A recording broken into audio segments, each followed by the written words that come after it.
Welcome to the Gladden Longevity Podcast with Dr. Jeffrey Gladden, where our passion is helping you become an age hacker. On this show, we want to help you optimize your life energy, longevity, health, and human performance with impactful and actionable information by answering 4 questions. How good can we be? How do we make 100 the new 30? How do we live well beyond 120? And how do we live young for a lifetime? I'm Steve Reiter, and Dr. Gladden, we just wrapped up with JJ Virgin, and I absolutely loved this show. I mean, it was the two of you had this amazing dialogue. I'd met her before in a couple different contexts, but it was the first time I really had a chance to talk with her and kind of get personal. And it was really interesting to hear the things that she's thinking about now, how her thoughts have evolved, and where she is in her own journey now that she's turned 60. I think the audience is going to find this a really fascinating conversation. We touch on men's health, women's health, and she had some really nice insights to bring forward that were super fun. And one of the things that I said towards the end, this show really is all about a saying that I've heard you say for years: life is an economy of balance. That's it. That's it. Welcome, everybody, to the Gladden Longevity Podcast. I'm your host, Dr. Jeffrey Gladden, and I'm here today with Steve Reiter, who's back from playing hooky. I think he missed the last show or two. So, Steve, how was it? It was good. I ended up, my son needed me to go shuffle him around because we were getting a new battery for his car and getting to him some work on the car. So, nice. Yeah, spending some good time with my son. Good. How about you? How was your weekend? It was great. Actually, great. I did 2 really hard mountain bike rides, Saturday and Sunday, and I rode different bikes on each day. But what was fascinating was to realize that I don't think most people work out hard enough, because when you're mountain biking, this trail that I did a couple laps on it each day, you really get a full on burn. I mean, to the point where you're all in kind of thing, and it's super fun. And so it's really interesting. You can feel yourself go to another level completely. Your body adapts. It's amazing, the body's ability to adapt, right? So anyway, I love that. I'm going to go for a ride again on Wednesday.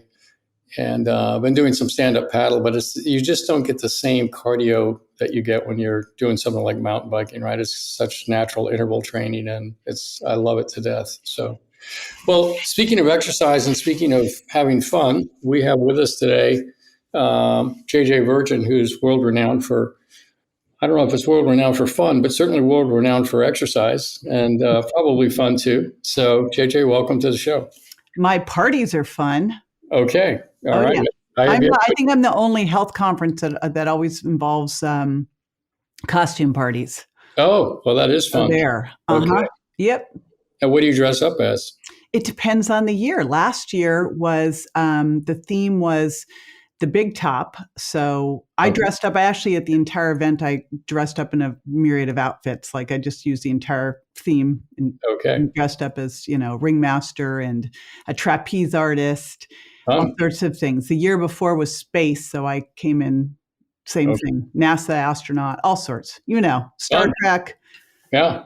Yes. All right. So do people dance in these costumes, or is it more mingling? Of course you dance in your costumes. I put on a conference for doctors and healthcare practitioners and for marketing, teach them how to do marketing and business. And what I realized is that most people in the health world are a little introverted and a little stiff. Really? Just a touch. You figured that out. So what I decided was I'll just do a costume party as a big icebreaker, and I just tell them to come as the extrovert they wish they were. Okay, so, that's a great intro. That's giving them license, right? Giving them permission. Yeah, fun. Good. So bring us up to speed, JJ, on what you're passionate about these days. I think many people are familiar with you. You've been in this space for a period of time. You've written a number of best-selling books, et cetera, et cetera. What I'm really curious about, though, is kind of your evolution in terms of your thought process, in terms of, the aging process and things like that. So bring us up to speed. Where are you these days? Well, the aging process got very personal is what happened. That's for everybody, right? Yeah. So last year, and it was perfect timing, actually. Last year, I was turning 60. I was talking to Mark Hyman. He told me about a study where people are excited about aging live 7.5 years longer than those who don't. And I thought, well, what if? And then I kind of been listening to Dr. Peter Attia's whole idea of the centenarian decathlon. I go, well, what if, it could get in the best shape of my life? And so what I would say where I'm at right now is at 60 rather, is, I started in my career as an exercise physiologist. Mm-hmm. I was up doing my PhD in exercise physiology. It was exercise science, nutrition, and aging at USC. And I kind of found nutrition and did a big leap, got obsessed with nutrition. Mm-hmm. I'd also pretty much run out of classes to take in the exercise science department. Sure. But I feel like now, with all this emphasis on aging, longevity, the hallmarks of aging, it's the best time ever to be an exercise scientist. When you look at every single thing in the longevity space and what can improve it, if you had to pick one thing only to improve the aging process, hands down, I would argue with anyone that exercise would be the win. It's just I'm not going to argue with you. We love exercise over here. I will say that you have to throw in a couple other things to be fair, like sleep and some food, right, and eating properly. But you definitely have to eat, and those are really what I put as the pillars. Is you start with that mindset because you got to have the mindset of, okay, let's get in the best shape ever. Why not now? I love this idea. My concept is 100 is a new 30. And so what I tell people all the time is if you're going to be 30 at 100, the book I published is 100 is a new 30, how playing the symphony of longevity will enable us to live young for a lifetime. If you're going to be 30 when you're 100, then you better be 30 today, right? And so what does that mean? To me, it means being fit, which is fast, agile, strong, quick, balanced with great cardiovascular endurance, flexibility, and recovery. And so that's kind of the mantra. So to your point, it's like, okay, I want to be fit. So talk to us about that some more. Yeah, because that's a big, broad statement. And I love everything you just said. And you'd mentioned it. It's mindset. And of course, it's got to be what you eat, what and when and how much. Yeah. So I do a little simple mantra there of eat protein first, and I build on that.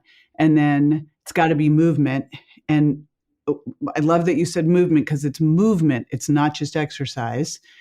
I say lift heavy things is the thing to remember, but you can't just lift heavy things twice a week and sit on your butt the rest of the time. I think that's going to do it for you. It's not. That's right. And then of course the recovery, sleep through the night, and then building on that.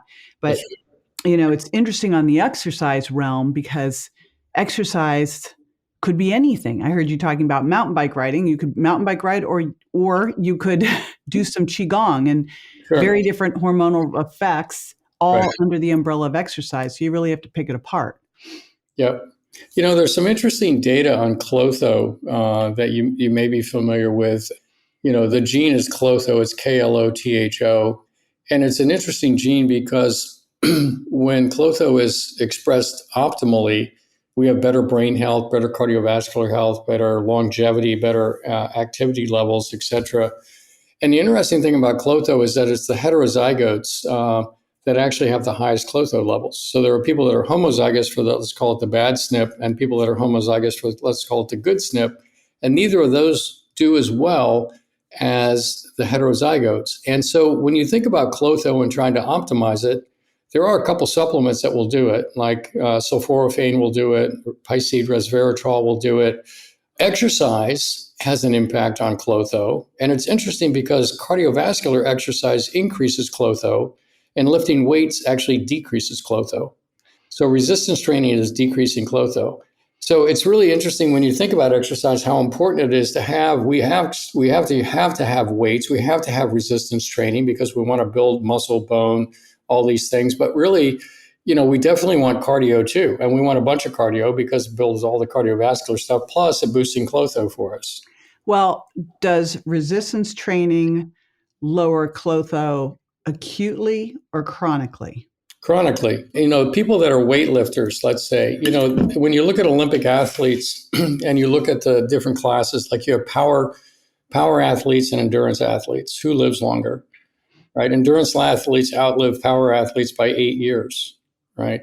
The people that are more focused on power, more mTOR activation, shorter life expectancy. So pretty interesting. And I think what we have to, the ultimate goal is not be at either end of the extreme. That's correct. And I think that's the challenge is you'll look at two groups and look at the two extremes. That's right. Whereas when you really look at a well-done exercise prescription, right? And you mentioned it already, it's muscular endurance strength, and power, 3 different things, right? Yep. And actually you train differently for them, unless you're completely deconditioned, in which case you'll get all 3. And then there's cardiovascular, and you want both be able to have endurance and you want to be able to do the power within that. And then you've got balance, strength, and flexibility. So you got all these things. That's right. That need to be addressed. 100%. Nice to hear you say that. It's really 100%. I couldn't agree more. I just did an interview with a woman here that came to interview me for an hour here for a show that she's putting out. And I was explaining to her that for me, exercise is really about training the nervous system. We think it's about the muscles, but it's really about the nervous system. How you move, how you fall, what your balance is, what your equilibrium is, how you move through space, and what your strength is, coordination. All this is, if the audience thinks about it as training the nervous system, and then all the elements of that, it's kind of, I think, a nice step forward for them to think about it that way. I don't know how you feel, but. No, I agree. And what I like to say is we don't train to get better at going to the gym.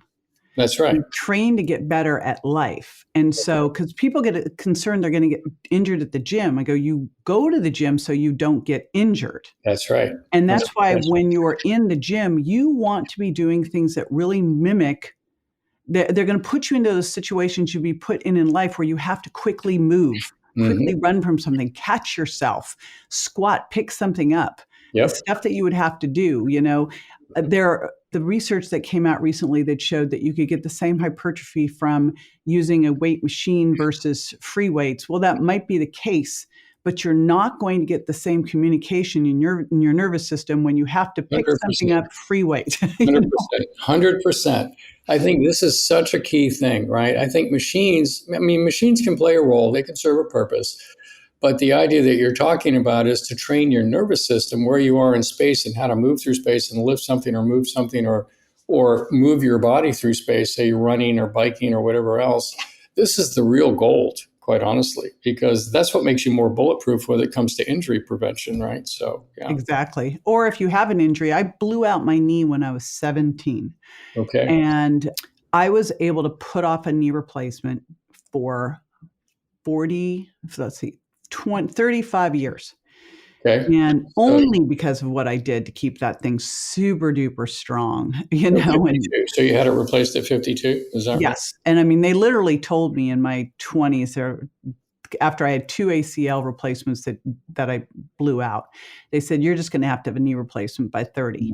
And I'm like, all right, well, we'll see. Good for you. I think this is another message for the audience is that, when joints are impacted, there really are ways to rehab joints. I don't know if you're familiar with the Knees Over Toes program, right? We've adopted that. I had my right knee got hurt in a skiing incident, last run of the day when I was about 30. And, kind of bothered me ever since. And I've been able to rehab it using that program and then some stem cells, peptides, a few other things. But the bottom line is, I have full range of motion now. I mean, absolutely full range of motion. And I have, strength and the whole 9 yards. It's really fascinating how the body can actually adapt to these things.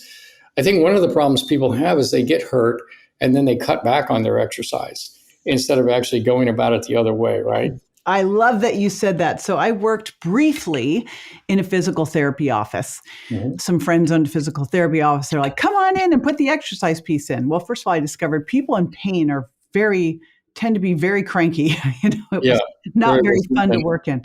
Right. But that's what I brought in because when I was originally trained as an exercise physiologist, they're like, well, if someone's got a bad back, focus on flexion and abdominals. I go, why? They have a bad back. It's already weak. Why would we make it weaker and overcompensate? It doesn't make any sense. Just if someone's got a bad back and bad knees, don't we need to strengthen them in a squat? Yeah. I mean, how on earth are they going to get out of a chair? Right. So that's what we just started to do is let's work everything because you're only going to ever be as strong as your weakest link. That's it. 100%. Yeah, that's exactly right. So I think if you're listening to this and you have an injury, it could be a shoulder, a knee, a hip, or whatever it is, realize that that's your greatest opportunity right there.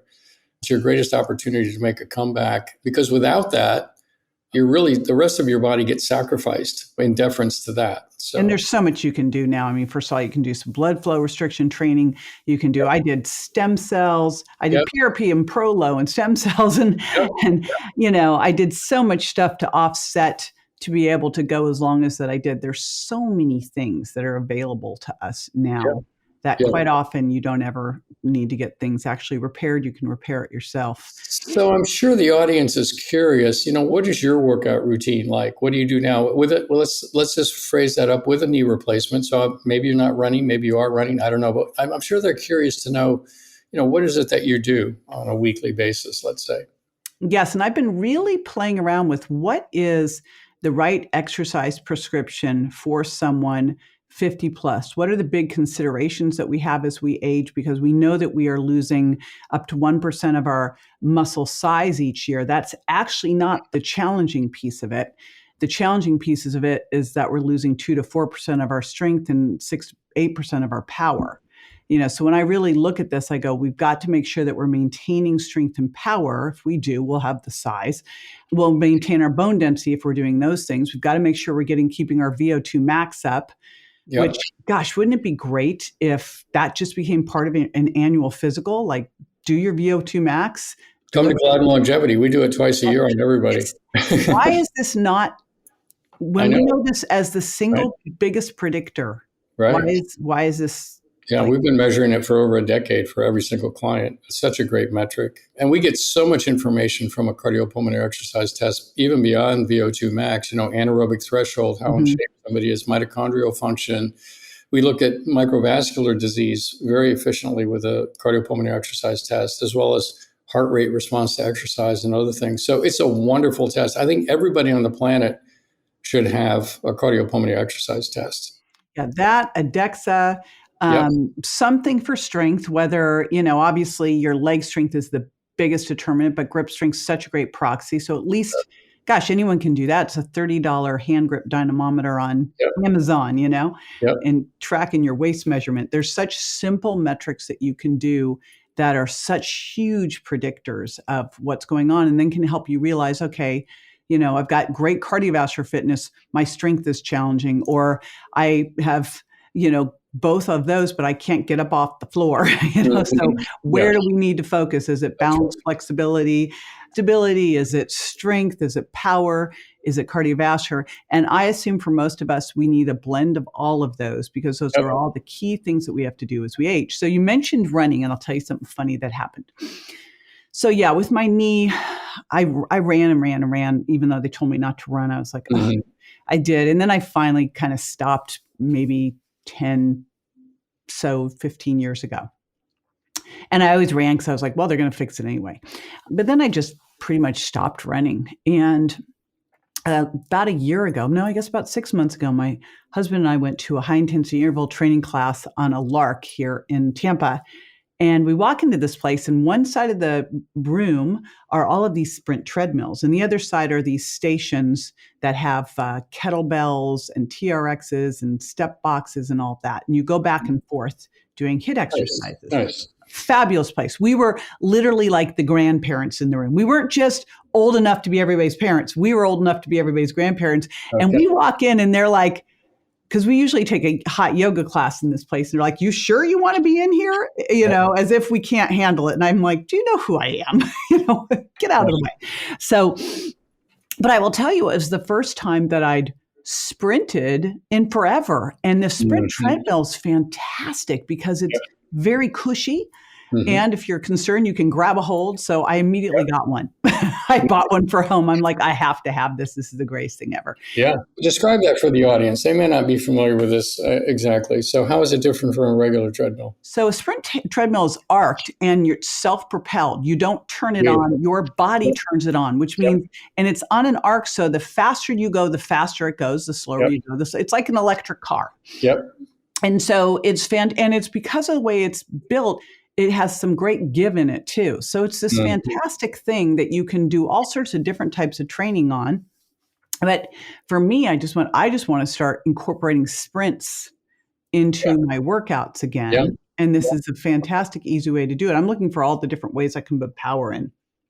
So On the very basics, and here's how I like to start everybody else too. I think, I track my steps every day with 8 to 12,000 is minimal, right? Steps per day. That's minimal. I mean, that's where in the bell-shaped curve they show that we get the most, but I always say more is better.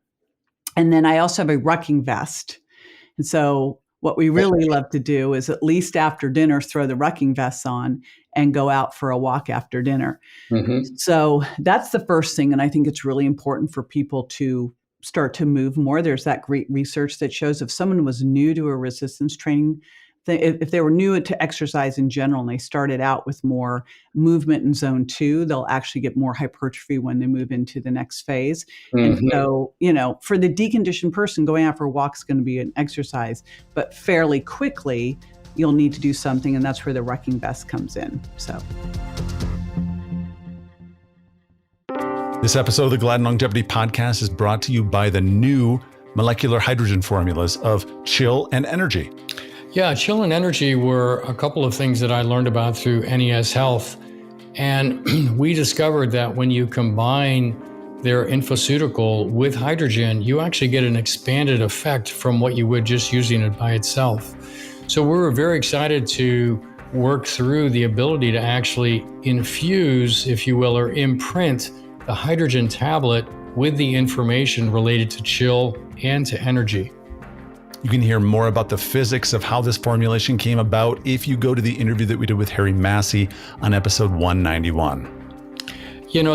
When we were trying this in the office, we gave it to some willing clients and also willing staff, and we heard repeatedly how much the Chill actually worked for them. If they were kind of anxious or feeling upset about something, if they dropped the hydrogen in the water and let it dissolve and drank it, not only did they get the benefits of hydrogen, which is kind of energizing in a way of making your brain kind of wake back up, but they also felt very calm and relaxed.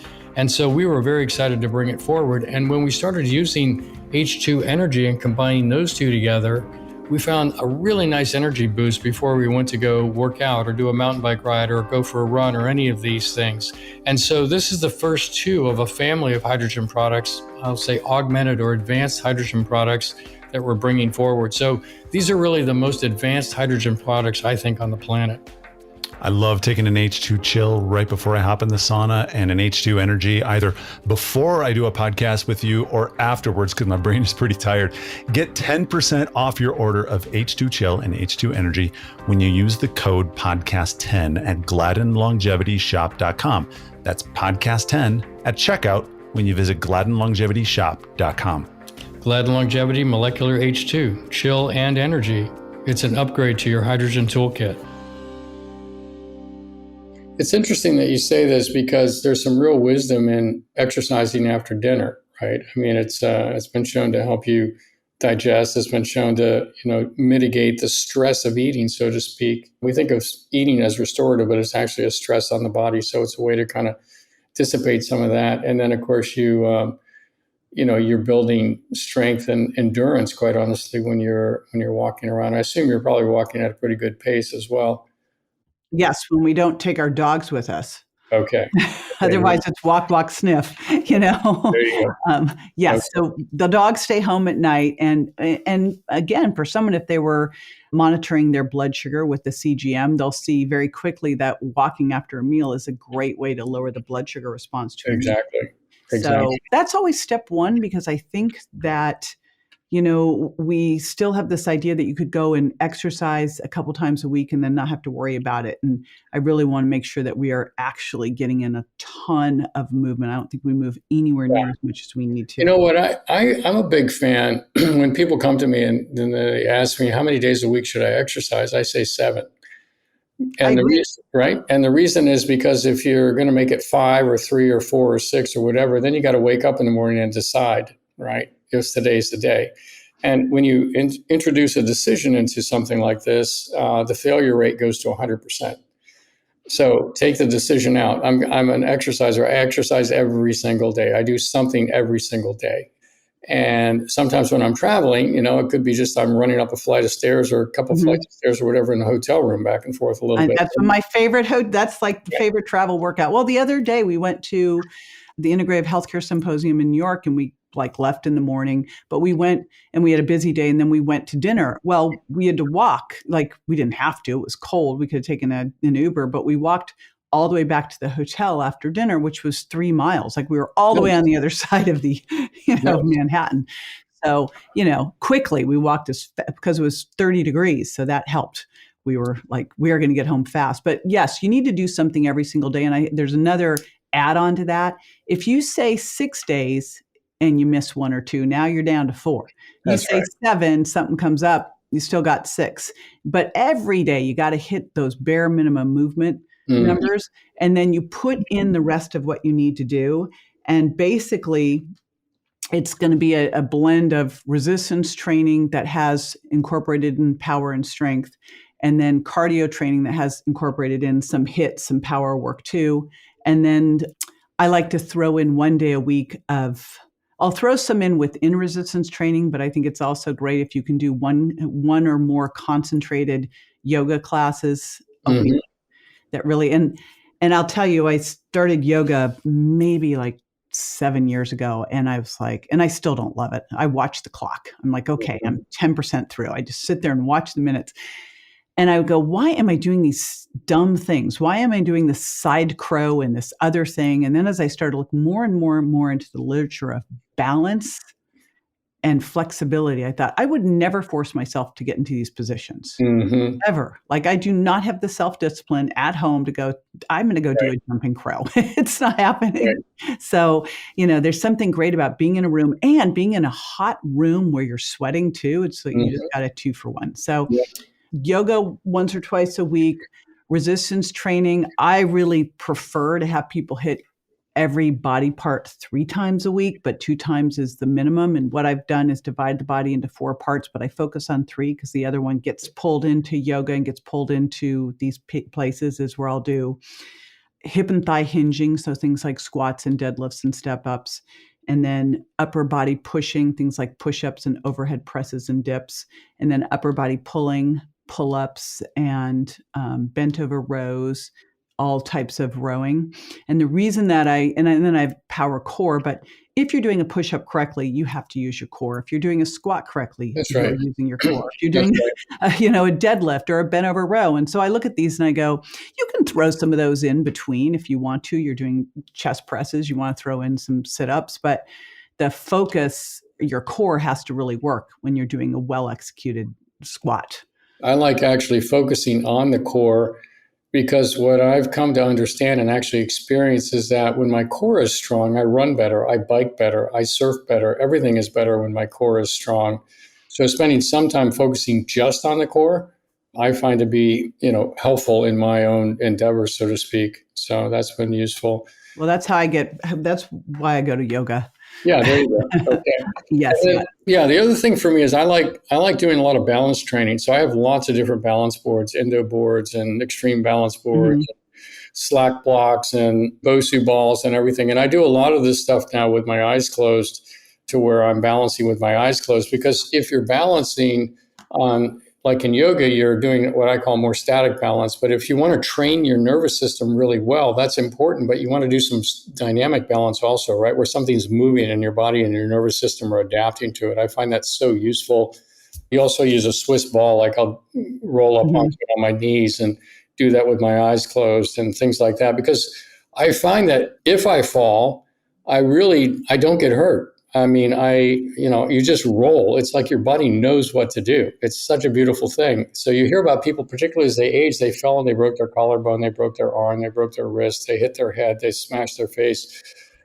It's really about making yourself bulletproof. I love all the dynamic balance stuff, quite honestly. I have to do a shout out on the eyes closed, because I don't think people realize the difference of what you just said. Balancing on one leg with your eyes open and balancing on one leg with your eyes closed are entirely different exercises. That's right. It's 5 times harder, right? Yeah. I was just doing a podcast with Mark Sisson in Miami. And so at the end, we were goofing off doing stuff. And so we were doing balancing. I said, I can balance on one leg forever. He goes, cross your hands and close your eyes. And I went, what just happened? I had no idea it would be that much harder. Yeah. Yes. No, it's great. And I think even in yoga, if you're doing your yoga class, try closing your eyes for as much of it as you can.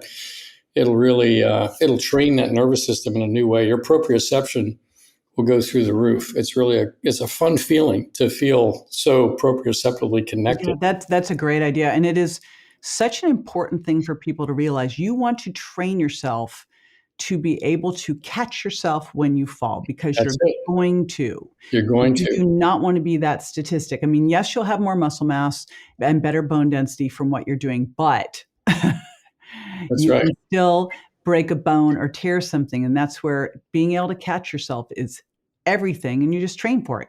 That's it. Yeah, you train for it. Yeah.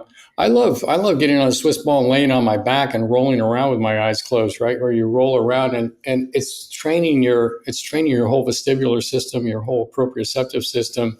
And it feels like it's like the best stretch ever on your back.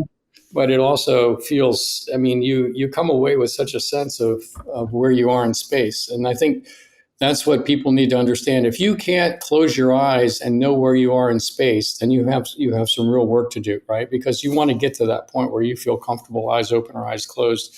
That's when you know you're really being protected. So, yeah, good point. Cool. So, what else are you thinking about these days? We've talked about exercise a fair amount. Well, obviously, exercise is one part of this. I'm very concerned about the general food recommendations right now. And, especially with anabolic resistance being such an issue, exercise is one part. I mean, you build muscle and probably 75% of it is the actual resistance training, but the other part of it is diet. And if you want to drop fat, we know, and especially visceral adipose tissue, diet is super mission critical. So you just pointed to your abdomen, just so you know. I know we're not on TV, but I think we just pointed to your abdomen when she was talking about abdominal fat. So, that's one of the things I like with the DEXA that I think is such an easy thing to do at home. I have people get this little Bluetooth tape measure and do it once a week, and it just reports into a app on your phone to an app, and then you can just track so easily to see what's going on. Nice. I want to make sure that if people are losing weight, they are losing their waist, because if they're not losing their waist as they're losing weight, they're probably making themselves worse, not better. I was just with, I don't know if you've interviewed Dr. Rick Johnson. I have not. Oh, he's fabulous. So he wrote the book, Nature Wants Us to Be Fat, and talks a lot about alcohol and fructose, and was sharing a study where everything was isocaloric. They just got rid of the sugar and especially fructose calories, and were able to lose visceral adipose tissue. So I've been really interested in two things. One, how do we recomp our body? How do we drop body fat and build muscle at the same time, which is totally possible. We used to think it wasn't, but I've been doing it for years. And then how do we make sure that the body fat we do have is benign body fat, is not that visceral adipose tissue? And that, for losing weight, everyone will talk about caloric restriction, but it's where those calorie comes from that really is critical for recomposition and for not having that visceral adipose tissue. So we found many people when they've come to us, when they start a weight loss program or whatever, that their body, we measure body composition on everybody. We use DEXA, and then we use things like InBody we don't give them an x-ray every time they come in. But the point is that a lot of people will lose weight, but they've lost muscle mass as opposed to fat mass, right? So to your point, the question becomes, how do you lose, or how do you shrink? You're not really losing, but how do you shrink the fat cells? And then how do you maintain the muscle mass? Because it's really body composition that we're talking. We don't really care about weight. We care about body composition, right? So, amen. I know I just did a talk at Integrative Healthcare Symposium, and it was Stop Trying to Lose Weight. That's right. It was and in fact, here's what's really awful. When I was in grad school, we were trained that, and luckily I just was like, well, that doesn't make any sense. So I didn't listen to them, but we were taught you don't have people lift weights till they lost the weight. And I'm like, that is really stupid. Crazy. It's a stupid concept. Everything was have them do cardio. So last year, when I was getting ready for my 60th birthday, I did a DEXA scan, and I did them every 4 months over the year as we were monitoring this. And my DEXA was exactly the same as my DEXA is when I was 39. Nice. Exactly, which was crazy. Now, I didn't have one on my husband because I've only known him 8 years. But what was interesting is my husband's always been athletic. His weight's been about the same from high school, college on. and he's always eaten well, been athletic. I give him about a B. And he does his DEXA, and it's 25%.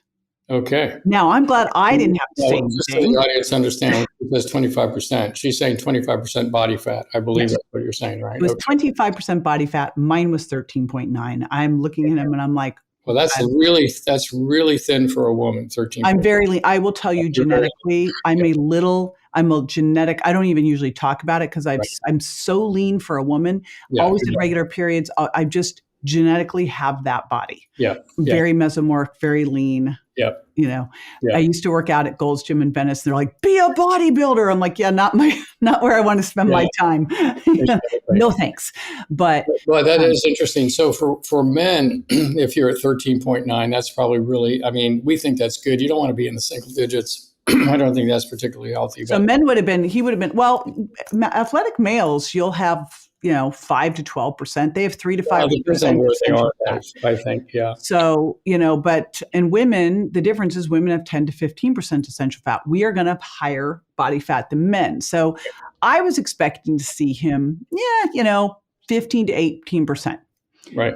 And so he got busy. He started being consistently tracking his food. That's one of the key things I have people do is track. Yeah. The first thing he was like going, oh, I'm eating Siete chips and hummus and nuts, like just this extra, too much healthy food's unhealthy, right? So he dropped that. He made sure he was getting the protein he needed to get. He was doing 1 gram per pound of target body weight. He hadn't been doing that much before. So he upped his protein a little bit. He went on testosterone. So that was a big player. That's a big player right there. Big player. Now, I wish we'd done this before that, but still, he wasn't super low. He was just a little low. So it wasn't like, it was a massive shift. And a couple other things we were using, Mitopure, urolithin A. I'm trying to think there was one other thing. Anyway.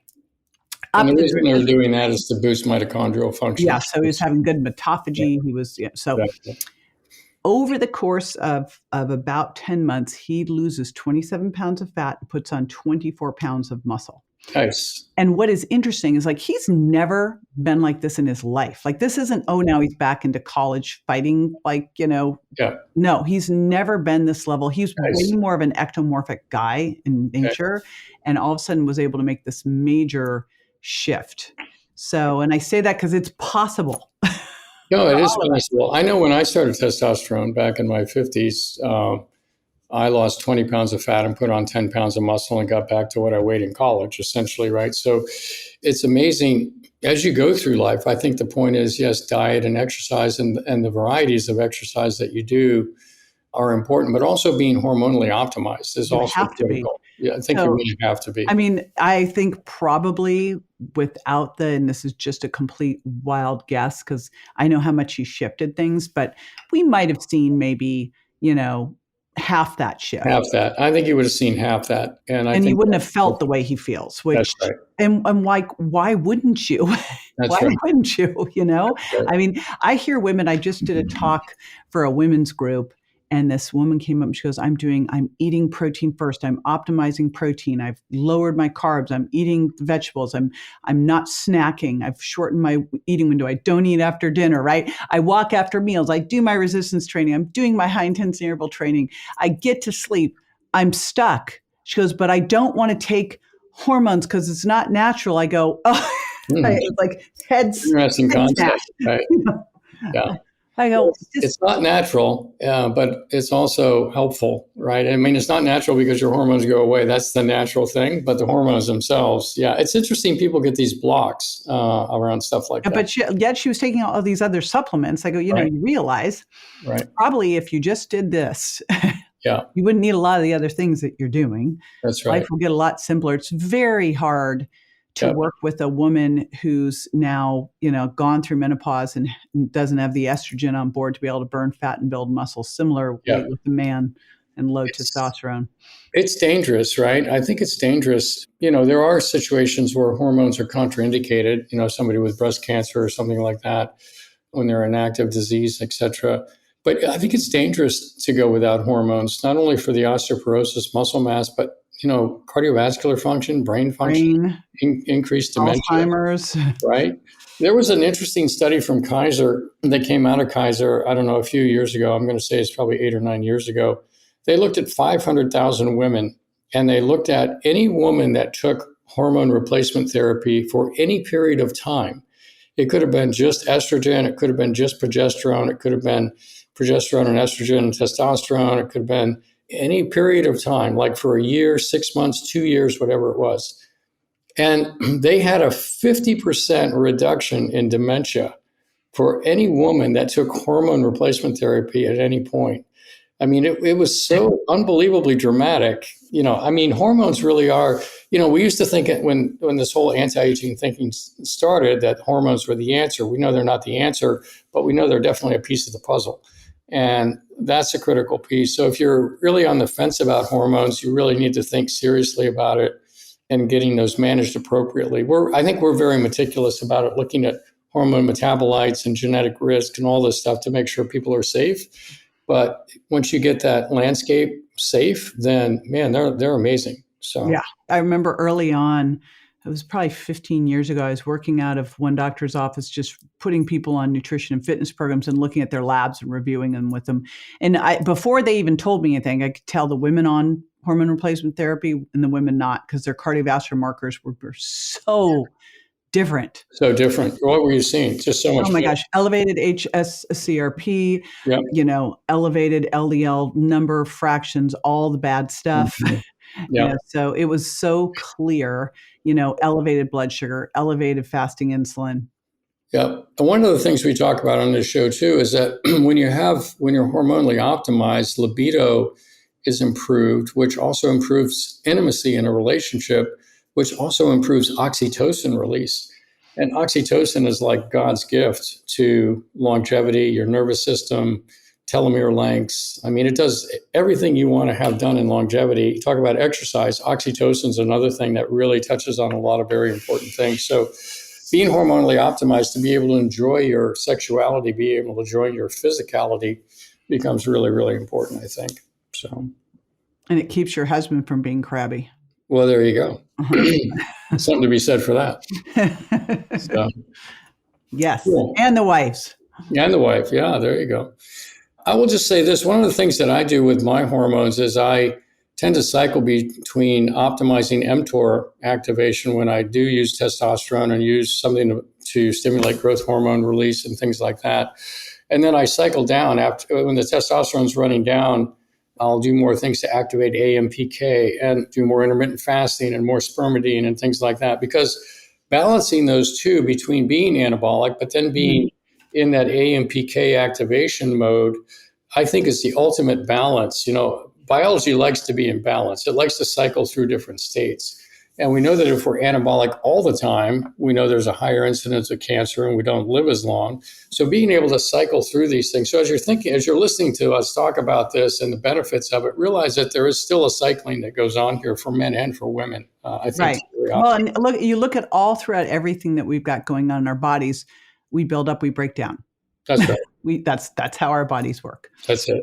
Yeah. So, yep. Do both. Too much of one, no good. That's right. Key metric. Fun. Well, JJ, it's really been a pleasure chatting with you. I appreciate you coming on the show. Steve, do you have any thoughts or comments? I love that the overarching theme of this show really has been a saying that I've heard you say numerous times on this show. Life is an economy of balance. Mm-hmm. Exactly. And I love that you touched on the importance of balance itself, balance training as part of someone's overall wellness routine, because I that was one of my biggest takeaways when I first started listening to you back 6-7 years ago, was the importance of balance training and why it's important, especially as we age, to be able to take that. JJ, I do have one question for you. I know you do hot yoga, but where does heat therapy, sauna, etc., cold therapy like cold plunges, ice bath, cold showers, where does that fit in your routine and what you tell people to do? So I have not one, but 2 saunas at the house, because we wanted to change things up. We have one of the big sunlightened saunas that now has the light therapy in it as well. And we got a bigger one so we could meditate in it and also potentially do some like moves in it. Yes. So we just got the bigger one. We had one that was a 4-person, but I'm 6 feet tall. My husband's 6'2", and I don't think they met 6 feet tall people when they did the 4-person. So we have a 6-person one of those. And we have a smaller, it's called a relax sauna. It's a little body one that heats up quick, goes to 180. So what we've been doing, and I had to mess around with this to figure out the best way to put this into my life. Now, this works really well when I'm home. Obviously, it's a challenge when I'm not. And I have a big Juve red light, the red light panels. My perfect morning, I meditate, I go do the hot quickie, I do a 10-minute in the hot, the little body bag, and then I go in the cold plunge. And the cold plunge, it's interesting. The women's prescription for cold plunge and the men's are a little different. So we moved our cold plunge inside so we could get it colder, but women actually do better at a little warmer. So we're having a discussion. So generally I'll do about 4 minutes in there. And then I go stand in front of the red light. And so that's my perfect thing. And then at night, a couple times a week, we will do the infrared sauna. And that's where we like to watch Netflix. It's kind of our, how do you get to watch Netflix? You have to go in the sauna. So it's like at night, we either do a rucking or we do a sauna, which is an exercise mimetic, also great for exercise recovery. Yeah. It was hard at first to figure out where does cold plunge fit in, because you don't want to go cold plunging right after a workout, especially if you're a woman.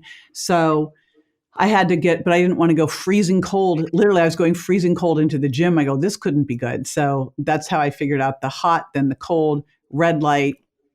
And then I go a little bit later to the gym and I'm cool with it. So that's how I fit it all in. And I'm very, very enthused about what heat can do as an exercise mimetic, as you know, to help with muscle recovery. So I think it's pretty cool. And same with cold. You just really should think about, if you're using cold, using it 6 to 8 hours after a hard workout at least. I mean, it's hard to think about when you think about how long muscle protein synthesis is and muscle recovery is going on. But I think probably 8 hours you're safe. Mm-hmm.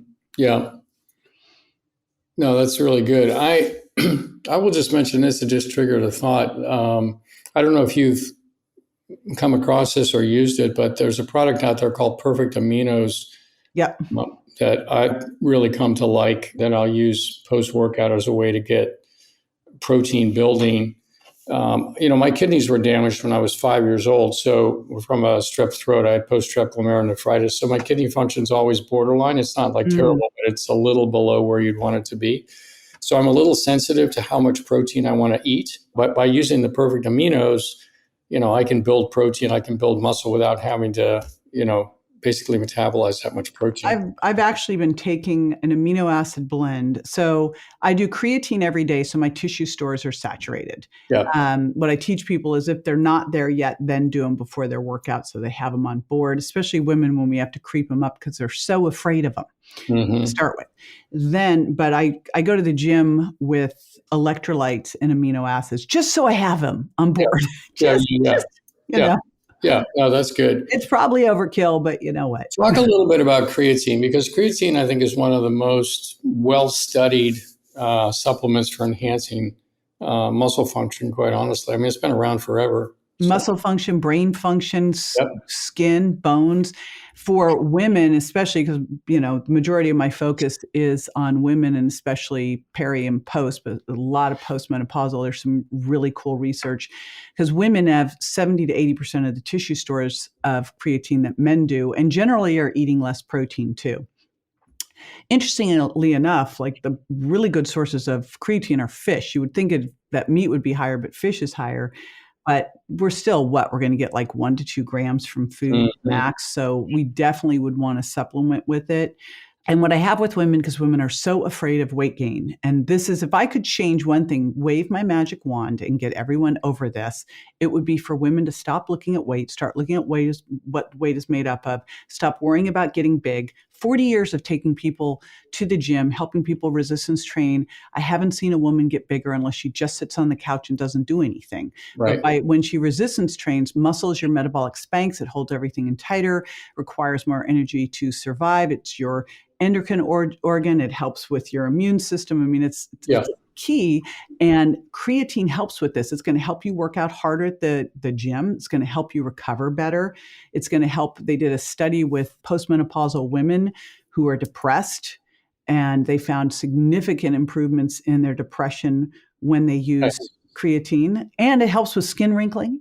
So, I mean, it's like this amazing thing. And so what I've been having women do, because of the paranoia about getting big, and there's all this crazy stuff out there about losing hair and, getting bloated. It's like, first off, just back off if any of those things start to happen. But those are the outliers, not the normals. So I just start women with a gram and then go up to another gram, then go up to 3 grams. And depending on their size, 3 to 5 grams daily will probably maintain that tissue saturation. I don't do what we used to in the old days, which was load people. I wouldn't do, because that would just panic. Yeah. Nice. Yeah, I think that is a really, really fascinating thing. I've never, well, I won't say never, but it's rare to meet a woman that isn't afraid of getting big in the gym. Like, if I work, I'm going to get big. It's like, right. I don't know how to crack the code for that. It's like, you're not going to get big. Actually, you're just going to get. Here's how you crack the code. And it's funny. Never once has someone gained muscle accidentally.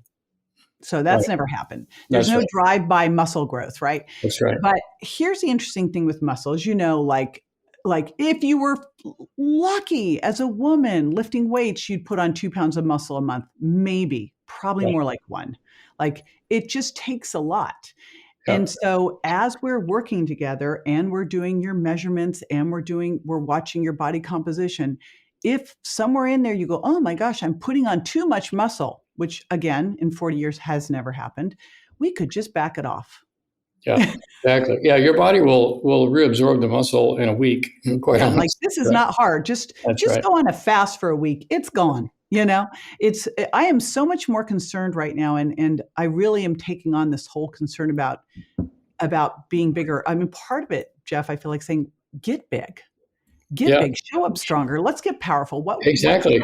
I think women are more attractive, quite honestly. I think many men find women. You heard it there. Both men are wagging their head. Yes, women are more attractive. That's right. Women say all the time to me, I want your arms, but I don't want to get big and I don't want to lift heavy. I just want to be toned. I go, what is that? I don't even know what that is. What's toned? It means big muscles. They hold everything in tight. But that's our society. It's just silliness. We need right now to be laying down as much muscle as humanly possible, to be improving our VO2 max as much as humanly possible. We need to get every day should be, how much more of this can I get? That as I do start to lose, I have way more to pull from. I'm like, this is my IRA I'm throwing everything into, right? Yep. No, I think that's exactly right. Speaking of this, it brings up the topic of myostatin inhibitors also. Things like fortotropin and follistatin, which is, I see now follistatin is actually being touted as a longevity peptide, although I know there were trials looking at follistatin showing actually increased mortality with follistatin, so we actually backed away from its use. But I think, using some fortotropin can be helpful to block myostatin so that people can actually go back into more of a positive balance if they're struggling. So I don't know how you feel about that. I think, all these things, you have to look at the person. Is this person, what's the risk reward? Are they sarcopenic? Right. Are they frail? Holy smokes, let's pull out pull out every trick we can. Yeah. Right? Yeah. No, that's right. Well, great. Well, fascinating conversation. I really appreciate you taking the time to be with us, JJ. It's been fun and a pleasure. So. Yes. Thank you for inviting me. Yeah. JJ, how do people find you? And apparently you have a 7-day challenge / protein calculator. Why don't you talk about that and how listeners can get plugged in? Oh, yes. So I figure most people don't love math. I do, however. But what I did was create a protein calculator so you can determine exactly how much is your great protein range that you should be eating. Then I did a 7-day protein challenge called the Eat Protein First Challenge. Here's why I say eat protein first. As I hear from so many people, I couldn't get all that protein in. And then, I'll go, what'd you eat? And they sat down, they had bread, then they had salad, which they had a salad that basically was 5 calories of arugula. And then it was a bunch of cheese and dressing and bread, right? And so I said, why don't we just start with the protein and make sure you get that in? We know that if you eat protein first, better thermic effect, you're more satiated, you're more satisfied, lower cravings, you tend to make better food choices, helps you detoxify. So we're going to eat protein first. So that's all that happens in 7 days is you just learn how much protein you need, how to divide it between meals.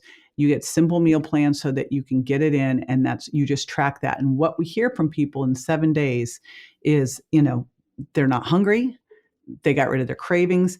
And interesting research from my buddy, Dr. Bill Campbell over at USF, is keeping calories the same. He found that just by moving some of the calories from carbs over to protein, they're losing weight. So it's a simple little, I like simple things, the little hinge that swings the big door. So that's what that is. And that is at jjvirgin.com/protein first. Good. Well, that just goes to prove that a calorie is not a calorie, because when you do eat a carb, particularly if it's bread or something that's more quick release, you get a big insulin dump, and insulin basically will, build fat cells. So protein doesn't give you that bump in blood sugar / insulin, and the insulin doesn't have the opportunity to drive, fat cell growth and expansion. So it's interesting. We used to think a calorie that's what I was taught. Of course, a calorie is a calorie, but it's not. And your body, I always say your body isn't a bank account, it's a chemistry lab. Now I say it is a bank account. You can't just eat as many calories of healthy food, but it's a chemistry lab and a history book of toxins, a chemistry lab where food's going to have hormonal responses. That's right. And then a bank account where you eat 10 tons of nuts, you're going to have a problem, so. There you go. Good. Well, I hope a lot of people reach out to you on that challenge. It sounds like a worthwhile thing. So thank you so much. Thank you.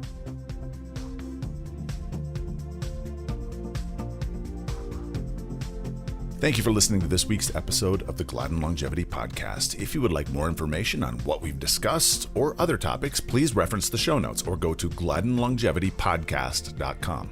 You can also find us on Instagram, Facebook, and Twitter by searching Gladden Longevity. If you've enjoyed this podcast, please subscribe to get future episodes delivered to you, and share our podcast or this episode with someone in your life that you may find benefit. Thank you for listening. We'll be back next week with another exciting episode. The Gladden Longevity Podcast is provided for informational purposes only. It does not constitute medical advice. This content is not intended to be a substitute for professional medical advice, diagnosis, or treatment. Always seek the advice of a physician or other qualified health provider with any questions you may have regarding a medical condition. The use of any information and materials linked to this podcast is at the listener's own risk.